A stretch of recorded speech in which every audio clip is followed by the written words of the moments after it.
All right, what's up, guys? VV back with another video. And in today's video, guys, we're going to be checking out Red, Yellow, Sabo again on the ladder. But we got a little bit of a twist for today's video. We're going to be messing with Whitebeard Pirates within the Red, Yellow, Sabo leader engine, however you want to say it. And it went pretty well, guys. I'm not going to lie. It was, I'm not saying this list is like perfect, and we'll look at the list at the end of the video. I'm not saying this deck is perfect or anything like that. It could use some revisions. It could use some extra cards. And this is an EB01 and prior list. Like, it's not running OP07 for like the new 10 cost ace. So I think it only gets better with ace, with the 10 cost ace from OP07. But I think there's some potential here. It's and I really want to know what y'all think about it. I think it's kind of fun, something interesting. So you know what you're getting into today, guys. It's going to be more of a lighthearted, chill video, brainstorming, theory crafting, deck tech, deck building video, all that good stuff. So let's just dive straight into it. So first game up here, we got Black Yellow Luffy versus Red Yellow Sabo. All right, let me make sure we're good. Play. Is it looking good over here? Okay, good. We're all set up. And like I said, I will show the deck list at the end of the video. It's pretty much all Whitebeard Pirates, and then a little bit of Land of Wano support, like Hiyori, Kikanojo, and Momonosuke. Just something to give me a little bit of extra staying power, because for those who do not know, Izo, the card on the one cost searcher, is also a Land of Wano card, and I believe I'm also running Otama. I could be wrong, I can't remember. So I do get some extra targets to gain life with Momonosuke. So right here I play out Kikanojo. I think the card is absolutely incredible with anything. Anytime you're running Red, Yellow, Sabo, I think Kikanojo should be a consideration, because it's just it's a 4-cost 6,000 power character that you can keep putting back on top of your life, and then if they attack into your life, you get it back for free. Like, I'm not saying they can't remove it. Of course they can, but hopefully you guys see what I'm saying. Okay, so right here, I'm playing against Black Yellow Luffy. They got their leaders at 7,000, so I'm just going to attack into their ace since I'd rather get that card off the board anyway, and it's the same exact power as the leader. And this list is probably a little bit different that our opponent's running. I see a Borsalino in the trash. That is definitely not standard for, like, that's not a standard inclusion for most Black Yellow Luffy decks. Okay, so right here, I just push the Kikanojo back, like I was saying, give my one of my guys plus 2k for the turn. So I attack. You see what happens there, right? It just eats up a free attack, and I get my character back unrested, like active, where they can't attack into it. Like I said, they can still remove it in other ways, like with removal. But, they still have to get to that removal. Let me make sure I have it on 2x speed. I do. Sorry about that, guys. So right here, I guess, like, the way my opponent chose to run their, the Black Yellow Luffy, excuse me, they're trying to be, I think they're trying to be too aggressive. I don't know who this is. By the way, notice that I played out Momonosuke, pushed my Izo to the top of my life. Now I'm going to swing 7 into the Sabo. Now, she's into the ace. Now 7 into the ace, 8 into the ace. Push my Kikanojo back. I gained 2 life that turn. I have an 8,000 power blocker. Right? You see what I'm saying? Like, I do feel like there's something there. I think I might have messed up. I don't know if I used my Haruta that turn or not. I may have messed up there. I can't remember. Okay, so I take the first hit because it's going to give me my Kikanojo back. He swings 6. I 2k counter out because I've got 6 cards in hand. He swings in for 8 here. I'm going to block with my 8k and plus 1. Then he's going to go out with ace. He's just going all in on me here. And it's like, okay, remember, I can gain life like every single turn. So I'm never too far gone as long as I'm at least, oh man, right here, when I saw that I took the first character, I knew all of his cards are gone.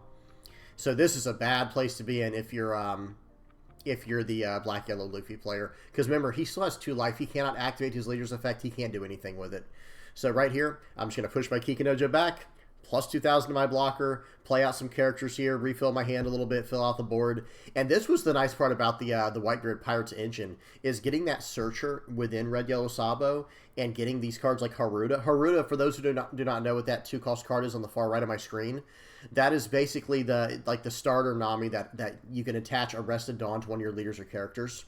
Activate main. So he's just sitting on the board, generating value, and he's a target, for later in the game. I can boost him with my leader's effect. It ends up being just really nice. Okay, so I attach 1 Dawn there. Right here, I put this guy back. I attach 2 free Dawn to my leader with those Haruta abilities after swinging for 7 with my ace. If he takes this hit, okay, well, I'm just going to swing all in here. I was going to do 9, and then I was going to swing in for, you know, what, like 6 or something? I think I have no idea. I should have swung in with everything there. There was no way out. Okay, so that was the first game. Let me go to the next one here. This one's versus Red Purple Luffy. Okay, let me make sure we're on 2x speed. What is happening? There we go. All right.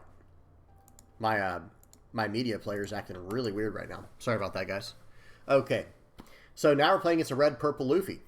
This was an interesting game here because, you know, Red Purple Luffy has 6,000 power, so I don't get to be as aggressive as I'd like to be, but I can still put on some pretty good pressure. I'm in no rush here. I'd rather just develop the board, get out that Kikinojo. Like I said, if I can go second, I will, and I'll drop Kikinojo on turn 2 every single time if I can. And it's really good against Red Purple Luffy because he starts off at 3 or less life, right? So my Kikinojo's effects are always on. Okay, and he can just swing 6 directly into a 6k leader. He takes that. That was pretty aggressive of the Luffy to take that hit right there. But I don't know what's in his hand, obviously. So right here, Marco was nice because I got to pop the... did I pop the... I think I played out an Otama and popped the... what was it? The Zoro. Sorry, guys. I popped the Zoro. The Zoro Juro there. Because I didn't want him to generate too much Dawn too quickly. And now he plays a Queen and goes back a Dawn. So that's nice. It's kind of helping me, you know, maintain, stabilize in this game. Play out the Izo. I'm probably going to establish Kikinojo here. Yes, see, I have my mouse over it. And right here, I play out the Blaminko, and I go 6 in a leader and 6 in a leader. The Blaminko, for those who don't know what that card is, I know there might be a lot of newer players watching my videos. Blaminko is a 2-cost 3k, 1k counter that has Dawn ×1 when attacking. Give a character minus 2,000 power for the turn. So that's going to help me hit more targets with my Marco. But realistically, I don't even know if it comes up in this game. Yeah, there it is. Dawn ×1 when attacking minus 2,000 for the turn. Right here, I'm just trying to, like, I have a feeling he's going to hit me with the purple Luffy soon. You always have to remember, whenever you're playing against Red Purple Luffy, they're probably running the purple Luffy. And honestly, like, they're, in my mind, like, I don't know. I don't know if that card's, like, if I were to mess around with Red Purple Luffy, I don't know if I'd run the 10-cost purple Luffy. Like, I don't like how it gets rid of your board, right? Because, like, look at his board. This is a strong board he has right now. He has a Queen. He has an Edward Newgate. Like, he's in a very good position here. So if he decides to play out the 10-cost Luffy, well, then there goes his whole board. So unless it's, like, to win the game or something, I'm just not a huge fan. Okay, so I swing 8 with my Kikinojo there because I don't care if he KOs that where I gain a life. Yeah, and look, he's tapping all of his characters sideways. I'm going to have to pause it real quick. Okay, look at it like this. If he chose not to do Red Purple Luffy there, he could have KO'd my Blaminko with the Edward Newgate's effect. He could have taken out my Kikinojo in the attack from Edward Newgate, sat back on a 6k blocker, you know, and then, I don't know, something else from there. Anything else would have been good as well. But I just feel like, I don't know, something about Purple Luffy. I'm not saying it's a bad card by any means. I'm just saying that, like, sometimes I think the deck would be better off without it. So right here, as long as I can counter out, I can't lose. I can't lose right here. And that's the big scare is, can you take a 7k, 7k, 9k, or 10, 12k without, you know, losing. Okay, so we do. And now I'm just going to keep on gaining life, guys. That's how this is going to... Actually, I might go for game here. Because right now I have 3 legitimate attacks on the board and another one from hand. So now it's just going to be... I'm trying to do the math here. I swing 6 first to get a card out of hand, 6 to get another card out of hand, and honestly, that was a little bit dangerous because if he could have countered out of that, we'd have had to go on another turn. And I just messed up anyway. So let me pause it real quick. So what I didn't even use my I did not even use my leader's effect to buff one of those attacks. So I guess what I'm trying to say is I should have probably buffed one guy to 8 for 2 Dawn, and then buff the other guy to 8 by putting the other card. Sorry, super confusing, guys. Let me say this more clearly. I could have buffed Kikinojo to 8,000 power and swung 8 at leader. Then attach one to my leader, like I already have. Use the Kikinojo to put it back on top of my life to buff my Marco for 2,000 for the turn with my leader's effect. And I should have gone about it that way. That was just a blunder. Okay. All right. play out the Marco. I'm still in very good position here. I've got a 7,000 power blocker now. I have 2 life. He's not even close to getting to 10 Dawn. So he can't, he can't do anything like that, right? Plays out a Franosuke. He's trying to just win the game in 1 hit here. But there's nothing that can be done. I can just block out of this one, and now he can only hit me 2 more times. Yep, take, and that's game. So this was a situation where the red-purple Luffy player should have just went for a board, right? Should have just gone for the board. I think he'd had a better chance of winning the game. Okay, next up we have red-green Luffy. That's right, red-green Luffy here. Not considered the greatest deck out there by any means, but I also don't think it's like I don't think it's that bad. Let me say that. It's just if you're going to play red-green, especially red-green Supernovas, which is kind of what this guy's playing, I do feel like red-green Law's just always been better. That's just me personally. I just think it is. I think red-green Luffy here that we're looking at has the same problem as black-yellow Lin does, where it's like the effects are very powerful. To be like for this can stand up a character. For those who don't know what this character does, this stands up one of your, I believe it's a Supernova or Straw Hat character, and they get plus 1,000 power for the turn. So you get to attack twice with the same character. That's solid, but it costs 4. So, like, maybe if it costs a little bit less, like, even 2 or 3, it would be, even better. Same thing with Black Yellow Lin. Gaining a life, like, okay, that's good, but when it costs 4, and you have to trash a card, and there's a condition of you having to be at 1 or less life, you're really limiting, what can happen there. You're really hindering people with that. Excuse me. So, otherwise, though, I think the leader's pretty good. It has access to a very strong card pool. Let me make sure. I think I forgot to put on 2x speed. I sure did. Sorry, guys. All right. So he swings 7. The nice thing about Sabo is I'm never scared to lose life, right? Unless I'm about to lose the game. Obviously, that's different. But I'm really not too scared about taking a point of life, especially if my opponent is at 3 life, because then I might get a Kikanojo trigger. Okay, so I get out, like, I'm filling out the board. I've got Vista to take out one. I think I took out one of his little searchers or something. Oh, yeah, the Jewelry Bonnie. I have Haruta and Blaminko out, so I've got a decent little board here. That is a really nice effect, what he just did there. But I think he messed up. Honestly, I think he messed up there. What I think he should have done is just use his 4 Dawn to stand up his Cavendish, swing again to get 2 Dawn active, and then, put the rest on his leader. But that's okay. He's still got a bunch of attacks in. Swings in for 8. I'm, like, scratching my head at this point, like, what do I do here? But I just counter out. I do pretty aggressively counter out by my standards when piloting this deck, because you do want to take life, because you do have potential triggers in there, and you can gain life. So, all right, so right here I swing 6 into 4. Using Blaminko, I have minus 2,000 power with the Cavendish, so I can swing 6 into 4.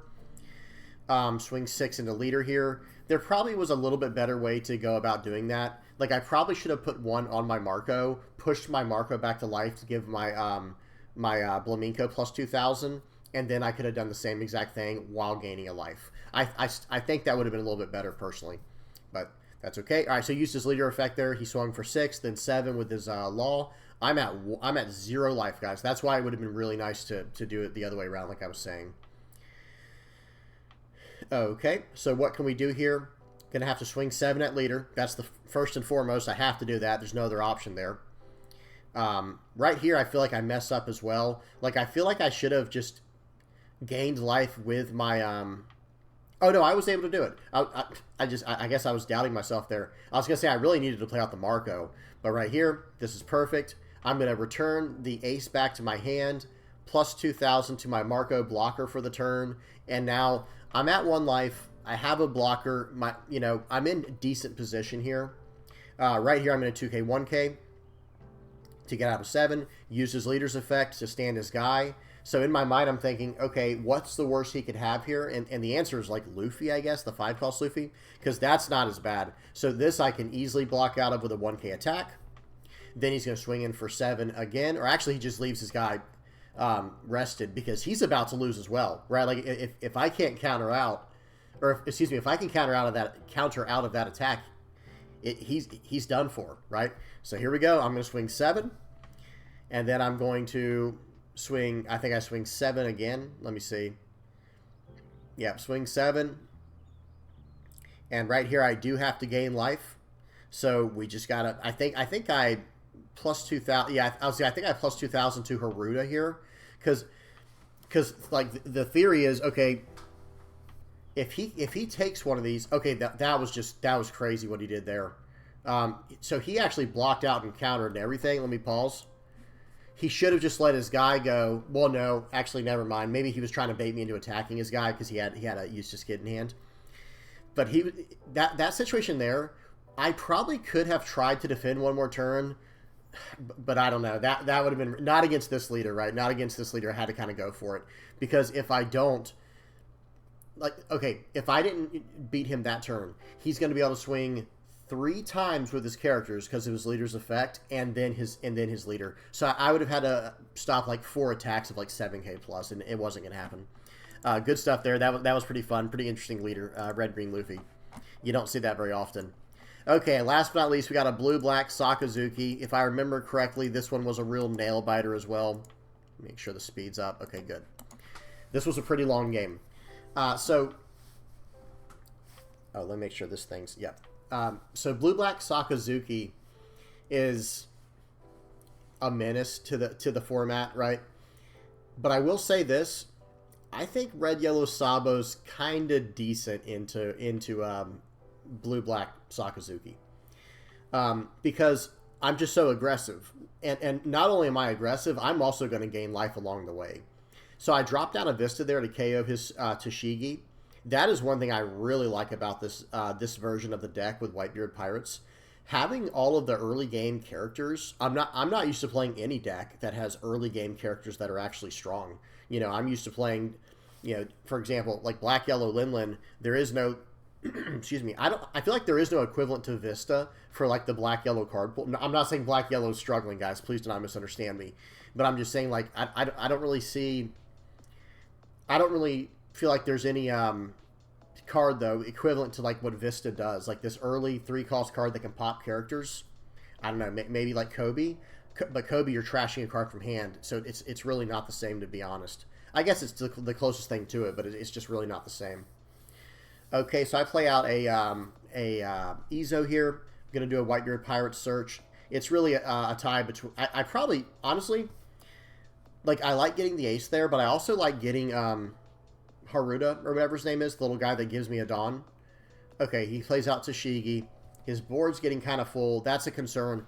I need to get rid of his characters as quickly as possible. So he did use, I believe he used a Hound Blaze to get rid of my last guy, my Vista. Okay, so he's going to -2 to my Marco. I know my Marco's going bye-bye. Yep. So Hound Blaze. That's the worst case scenario, right, where they get rid of your Marco like that. But we should be okay here. We should be all right.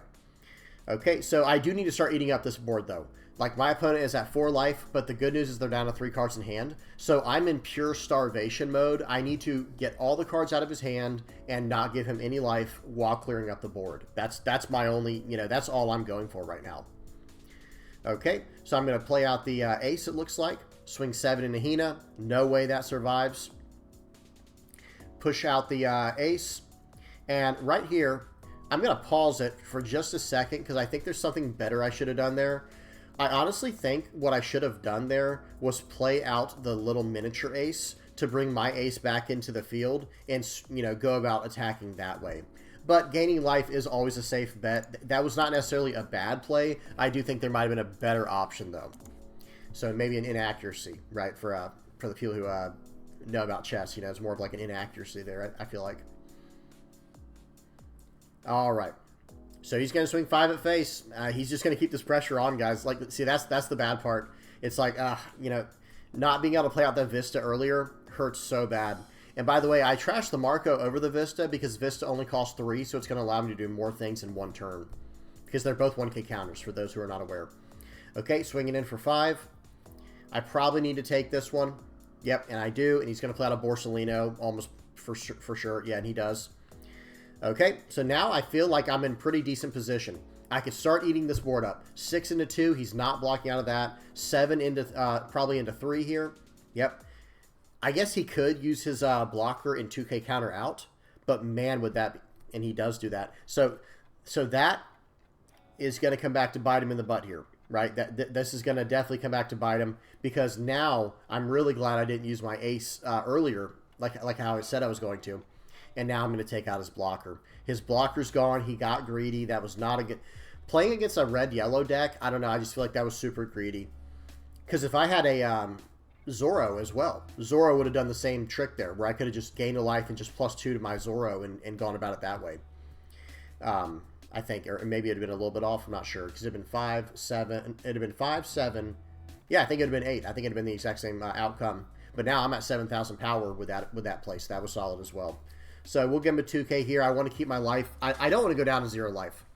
I knew he was going to Borsalino because he -1 to my ace, or I had a feeling he would. And okay, in this situation, I do need to gain a life because I'm not going to be able to counter out of all these. So I'm doing a little bit of math in my head here. I'm gonna, so right here, pop that. Okay, you saw everything happen there. So I popped his brand new with my Vista, play out Kikinojo, attach a Dawn, bring it to my life, and give +2,000 to my Vista. So now he's a 5K. Not that that matters in this matchup, but it's better than nothing, you know. And then I was able to swing 6. And now, I mean, like, I'm in a decent position. I'm not in a great position, but we're pretty even now. You notice that? Like, our boards are fairly even. Okay, this attack's going through. There's no way I can block this one. Never lucky. I don't get any triggers, but that's okay. You know, the game's not over yet. Okay, so in this situation, I have to make up a lot of space here, right? Like, I have to make up a lot of room here. So let's see what we do. First things first, like, there's only like 2 options here. It's go for game or try to get rid of this what's his name, Borsalino. I can't get rid of Borsalino. So it's like, okay, instead what we're going to do is we're going to, you know, send Kikinojo back. And what I really want to do this turn is I want to get rid of at least one of these characters. Okay, so swing 5. Okay, nice. So since he blocked in like that, now I can actually try to KO one of these characters. Because I can't go for game, right? It's literally not possible. But I can pop his brand new here and, you know, potentially hide behind a blocker or something like that. Okay, so here we go. Yeah, Vista, I think, is going to be the option here.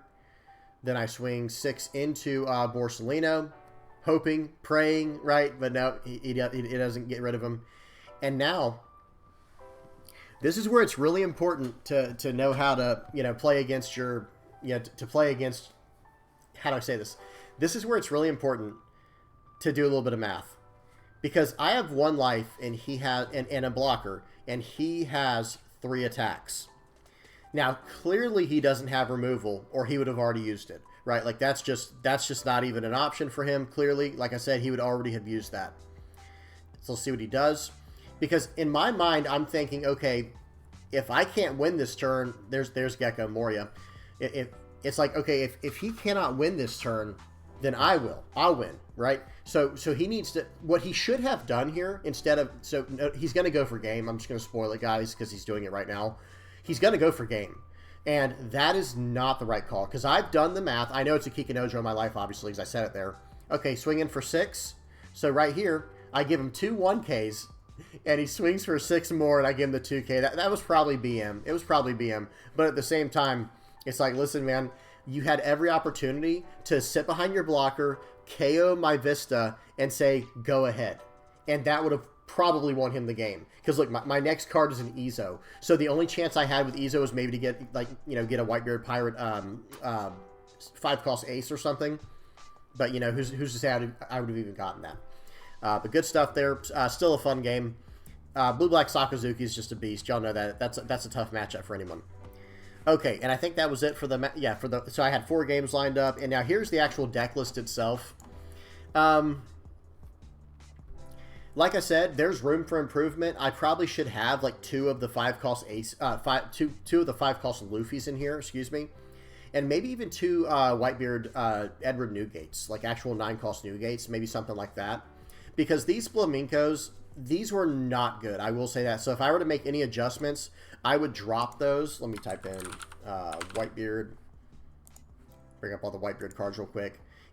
Like and one thing I will say too real quick is in OP07, if I were to continue with this list, this guy would be in there. 10 cost ace. Oh, my head's in the way. Y'all can't even see it. That's funny. 1 second. Okay, there we go. So this guy, 1,000,000% goes into the list as soon as OP07 comes around. And that's if I choose to keep going with this list. Because I do think, like, how do I say it? I do think that this list has some potential, but it's probably a little too janky for most people. But who knows? Maybe I just need to improve on the list, and that's why I like to make these videos. If you guys have any ideas, some something you want to try out, or if you guys want to test the list and come back and tell me about how it's going, by all means, because there's a lot of interesting possibilities when you have this many cards in one archetype of like Whitebeard pirates. Because maybe it needs to go up the Land of Wano package over here. Maybe it needs to hit like 50-50 where, for those who play Whitebeard, Whitebeard, let me see if I have a Whitebeard list. I've got a bunch of random stuff. Oh, I do have a Whitebeard list. Okay, cool. So this is like Whitebeard. This is just standard, traditional, what people are playing right now, Whitebeard. It's like, it's a Whitebeard, Strawbeard mixture. And notice it's running 4 Ezo searchers and 4 Nami searchers. One for each group, right? You got your Whitebeard, you got your Straw Hat searches. And maybe that's what we need to do going forward.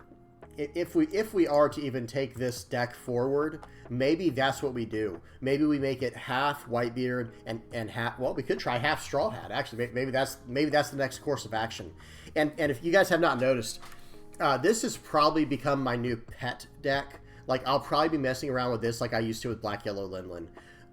Black Yellow Luffy I will be playing a lot. Like, I would consider that my competitive deck of, like, for example, if I were to ever be competitive from before ST13, for me it was going to be Blue Black Sakazuki. That would have been my go-to deck, was Blue Black Sakazuki, because I did well with it. I feel strong. I feel like it's a really strong deck. Like, it has answers. I feel like I personally feel like Blue Black Sakazuki is the best deck in the format.